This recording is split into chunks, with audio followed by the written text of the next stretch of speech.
मित्रांनो नमस्कार. तुम्ही पाहताय आकार डिजी 9 आणि मी आहे प्रभाकर सूर्यवंशी. विधानसभांच्या निवडणुका जाहीर झाल्यापासून ते आजपर्यंत म्हणजे आजच्या दिवसापर्यंत भारतीय जनता पक्षानं आपल्या उमेदवारांची यादी जाहीर करणं आणि त्यानंतर या पक्षाला जो काही एक प्रकारचा फुगवटा आला होता, सूज आली होती 2014 पासून. अनेक राजकीय पक्षांचे नेते, त्या नेत्यांची पुढची पिढी म्हणजे बाप जर आमदार होता, तर त्या आमदार बापाचा नगरसेवक पुत्र किंवा आमदार असे बापलेक, खासदार आमदार असे बापलेक, हे भारतीय जनता पक्षाच्या वाहत्या गंगेत आपलेही हात धुवून घ्यावे, आपलंही उखळ पांढरं व्हावं म्हणून भारतीय जनता पक्षात सहभागी झाले होते.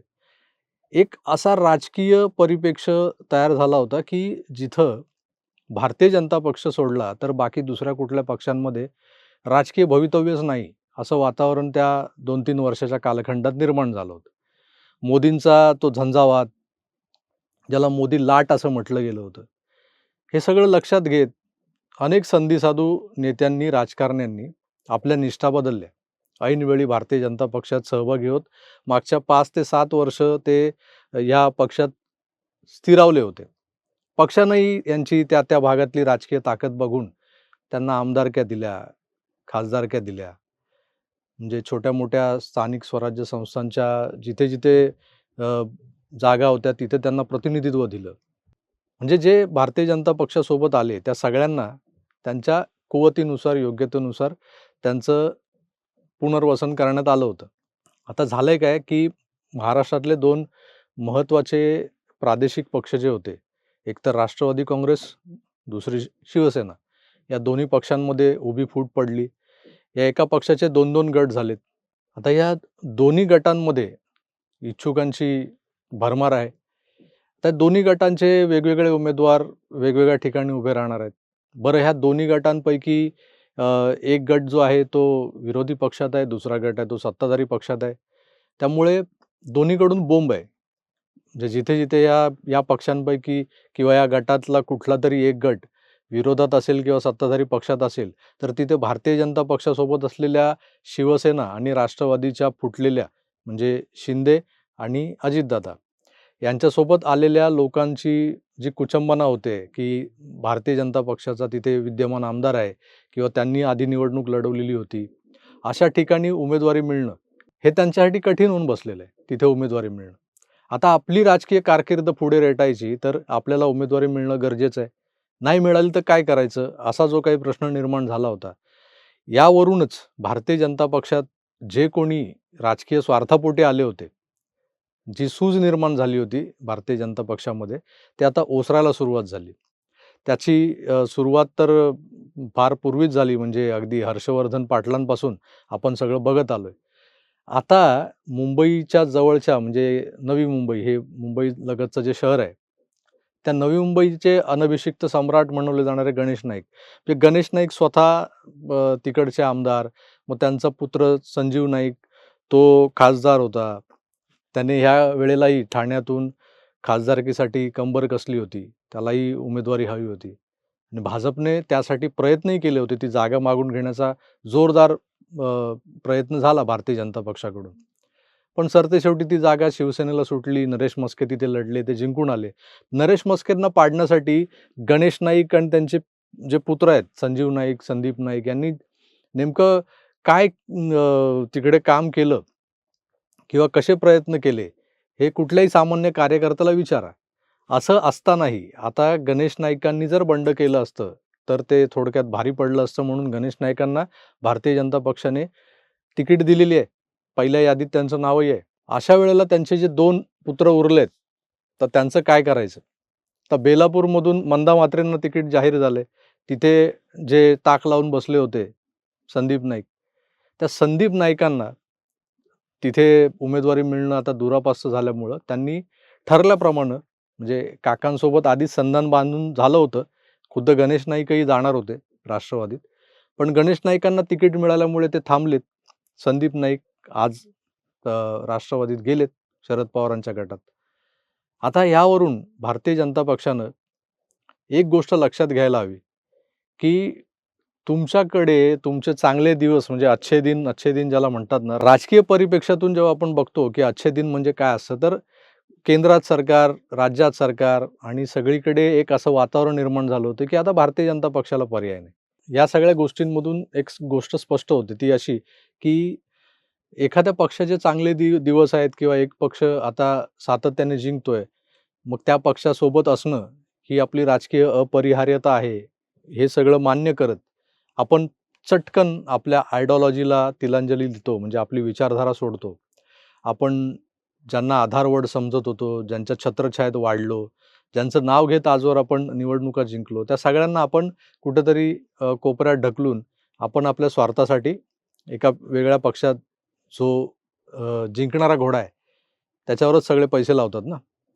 तर त्या जिंकणाऱ्या घोड्याच्या मागे हे लोक निघतात. ही अशी जी मंडळी असतात, राजकीय संधीसाधू मंडळी, या संधीसाधू मंडळींचं जे खरं स्वरूप आहे ते वारंवार स्पष्ट होतं आणि होत आलेलं आहे. आपण पाहिलेलं आहे. तसंच नवी मुंबईतल्या या नाईक कुटुंबियांचं जे काही खरं स्वरूप आहे, ते खरा चेहरा आहे तो उघड झालेला आहे. आधी शिवसेनेत असतानाही गणेश नाईकांना कुणीतरी फूस लावून आनंद दिघे साहेबांना क्रॉस करण्यासाठी त्यांचं वर्चस्व वाढवण्याचा प्रयत्न केला होता. आणि तिथून गणेश नाईकांमध्ये जी हवा शिरली आणि गणेश नाईक जो विचार करू लागले, की ते त्या एका वेब सीरीजमध्ये ते वाक्य होतं ना, "साला आपुनच खुदा है." तसा काहीसा प्रकार नवी मुंबईत गणेश नाईकांच्या बाबतीत झाला. आणि गणेश नाईक स्वतःला नवी मुंबईचे खुदा समजू लागले. आजही गणेश नाईकांचा नाही म्हणायला बऱ्यापैकी होल्ड नवी मुंबईत आहे. कोणी नाकारत नाही. पण याचा अर्थ असा नाही, की तुम्ही तुमचा पक्ष बदलले, तुमच्या आयडिओलॉजीज बदलल्या. त्यानंतर तुम्ही त्या पक्षाच्या सगळ्याच निर्णयांना किंवा पक्षाच्या विचारधारेला बांधील असता. पण तुम्ही जेव्हा तुमच्या स्वार्थाचा विषय येतो, तेव्हा त्या विचारधारा, त्या आयडिओलॉजी सगळं बाजूला टाकू शकता पुन्हा आणि तुम्ही वेगवेगळे रंग बदलू शकता. हे या आजच्या घटनेनं दाखवून दिलेलं आहे. संदीप नाईक म्हणा किंवा संजीव नाईक म्हणा किंवा स्वतः गणेश नाईक म्हणा. गणेश नाईकांना तिकीट मिळाल्यामुळे ते शांत आहेत.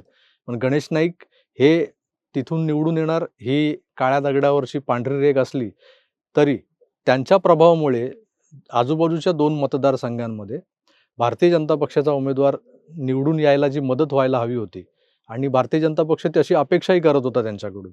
ती मात्र यावेळेला होणार नाही. कारण त्यांचा घरातलाच माणूस संदीप नाईक हा राष्ट्रवादी शरद पवार गटात गेलेला आहे. तिथून त्याला तिकीट मिळालेलं आहे. तिथून तो वंदा म्हात्रेंच्या समोर निवडणूक लढवणार आहे भारतीय जनता पक्षाच्या उमेदवाराविरोधात. म्हणजे स्पष्ट आहे, की गणेश नाईक आपली जी ताकद आहे, ती संदीप नाईक यांच्या मागे लावणार आहे. आता भारतीय जनता पक्षाच्या पक्षश्रेष्ठींनी यावर गांभीर्यानं विचार करायला हवा, की अशा संधीसाधू मंडळींना यापुढे पक्षात घेताना त्यांच्या निष्ठा, त्यांच्या इतर सगळ्या राजकीय आशा, अपेक्षा, महत्त्वाकांक्षा या सगळ्यांचा विचार करून त्यांना कसं एका चौकटीत मर्यादित करायचं आणि त्यांच्याकडून जे अपेक्षित आहे पक्षासाठी तेच कसं काढून घ्यायचं. हे जर तुमच्याकडे कसं बसेल तरच त्यांना पक्षात घ्या. अन्यथा ते तुमच्या पक्षाला आपल्या मनमर्जीप्रमाणे वापरतील. वापरून झालं की टिश्यू पेपरसारखं नाक शिंकरून कुठेतरी फेकून देतील. जे त्यांनी आता यावेळेला केलेलं दिसलेलं आहे आपल्याला. पक्षाला जर कुठल्याही प्रदेशात वाढ करून घ्यायची असेल स्वतःची, ती झालेली वाढ टिकवायची असेल, तर त्यासाठी काही धोरणात्मक निर्णय राबवणं गरजेचं असतं. येतायत म्हणून घ्या आणि ती जी काही नकली सूज आपल्या अंगावर चढते कधी-कधी. काही जिममध्ये कसरत करायला जाणारे आपण कसरतपटू पाहिलेत, की त्यांना कोणीतरी सल्ला देतं, की ही पावडर खा. तुमच्या अंगावरचे जे स्नायू आहेत ते बळकट होतील, ते वाढतील. पण तसं होत नाही, ते बळकट होत नाहीत. ते वाढतात, नक्की वाढतात. त्यांना एक प्रकारची सूज येते कारण त्या सगळ्या पावडर्समध्ये स्टेरॉइड असतं. आणि मग ते असे पिळदार बाहूंचे आणि अंगाचे आपण बॉडी बिल्डर्स बघतो. यांनी ती पावडर घेणं सोडलं किंवा एक ठराविक प्रकारचा व्यायाम सोडला, की ते कसे पूर्वपदावर येतात. परत हड्डी बसली आणि हडकुळा पैलवान होतात. हे आपण पाहिलेलं आहे. हीच अवस्था भारतीय जनता पक्षावर येण्याची शक्यता आहे भविष्यात. जर त्यांनी या अशा स्टेरॉइडवाल्या किंवा पावडर घेऊन बॉडी बनवणाऱ्या पैलवानांपासून स्वतःला लांब ठेवलं नाही, तर तो दिवस लांब नाही. भारतीय जनता पक्षासारख्या एवढ्या मोठ्या राष्ट्रीय पक्षाला उपदेश देण्या इतका मी मोठा नाही, तरीसुद्धा मी एक त्रयस्थ म्हणून या सगळ्या घटनेकडे बघत असताना मला जे सुचलं ते मी मांडलं. तुमचं यावर काय मत आहे ते नक्कीच कमेंट्स करून कळवायला विसरू नका. तूर्तास इथेच थांबतो. पुन्हा भेटूच, तोवर आपली काळजी घ्या आणि पाहत राहा आकार DG9. धन्यवाद. नमस्कार.